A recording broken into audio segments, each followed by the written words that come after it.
Swastiastu.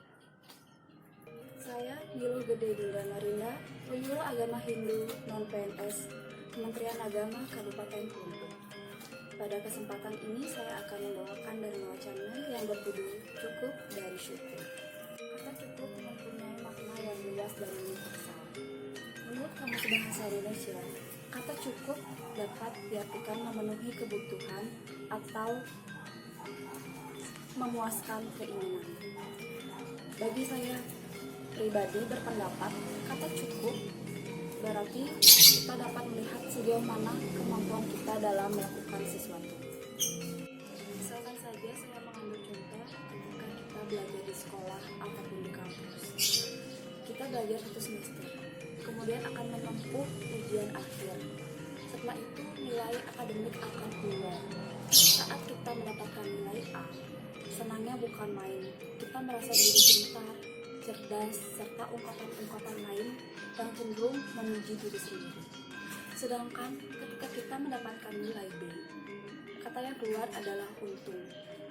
Untung mande daripada C. Namun, ketika kita mendapatkan nilai C yang berarti cukup, terkadang kita merasa kesal. Kita merasa dosen atau guru tidak adil dalam memberikan nilai atau pilih kasih. Padahal saat kita memperoleh nilai C, itu adalah hasil saat kita belajar selama 1 semester. Maksud dari contoh yang saya ambil ialah apapun nilai yang kita dapatkan, mari kita syukuri. Itu adalah kemampuan kita. Setiap kita berbuat pasti akan mendatangkan hasil. Jika kita ingin hasil yang baik, belajarlah lebih giat lagi. Jangan hanya menyalahkan orang lain. Umat sedharma sekalian, ada satu cerita yang berkaitan dengan kata cukup. Dikisahkan seorang petani yang menemukan mata air ajaib. Mata air tersebut bisa mengeluarkan kepingan uang emas. Mata air tersebut bisa membuat si petani kaya raya, sebab mata air tersebut hanya akan berhenti jika si petani mengucapkan kata cukup.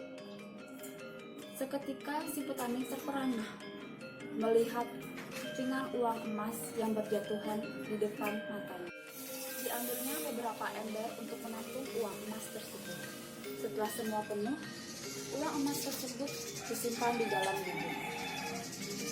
Kucuran mata air terus mengalir, sedangkan si petani sibuk mengambil karung, tempayan, serta mengisi rumahnya dengan kepingan uang emas tersebut. Tak sampai di situ, si petani pun menggali lubang yang besar untuk menampung kucuran uang emas tersebut. Si petani masih merasa kurang. Ia pun membiarkan mata air tersebut terus mengalir hingga petani itu pun meninggal karena tertimbun dengan ketamakannya yang tidak pernah bisa berkata cukup. Kata yang paling sulit diucapkan oleh manusia barangkali adalah cukup. Kapankah kita bisa mengucapkan kata cukup? Pegawai merasa gajinya tidak sepadan dengan hasil kerja kerasnya. Pengusaha merasa hasil usahanya selalu di bawah target. Istri mengeluh suaminya kurang perhatian. Suami berpendapat istrinya kurang pengertian. Sedangkan anak-anak merasa orang tua mereka kurang murah hati. Semua merasa kurang, dan kurang.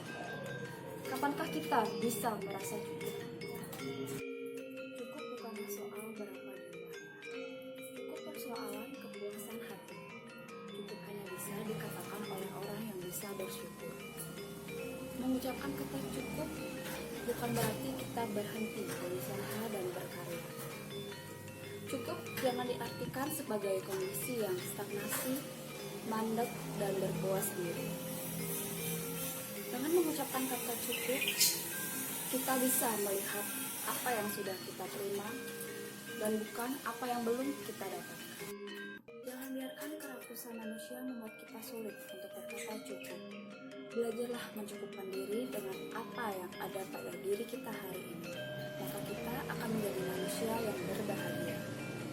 Jika kalian merasa fisik penuh kekurangan, syukurilah itu. Jauh di luar sana masih banyak orang yang berharap memiliki fisik lengkap seperti kita. Kalian yang tampan, kalian yang cantik dengan diri kalian saat ini, syukurilah itu. Jutaan orang di luar sana berharap bisa berbicara, berharap bisa melihat, berharap bisa mendengar, bahkan berharap bisa berjalan. Sadarilah bahwa sesungguhnya kita tidak ada kekurangan. Adapun dasar etika dan moral untuk kita mengucap kata cukup dalam agama Hindu ialah yang pertama Tatuam Asi yang mengajarkan semua makhluk adalah sama. Kemudian yang kedua adalah Trikaya Parisuddha yang mengajarkan untuk berkata, berbuat, dan berpikir yang baik dan benar. Kemudian yang ketiga adalah Trihitakarana. Trihitakarana mengajarkan kita untuk menciptakan dan menjalin hubungan yang harmonis baik antara manusia dengan sang pencipta, kemudian manusia dengan manusia, kemudian manusia dengan lingkungan. Kemudian yang keempat adalah karma pala, yaitu mempertebal adanya hukum karma pala. Umat sedharma yang berbahagia, demikianlah dan wacana yang dapat saya sampaikan.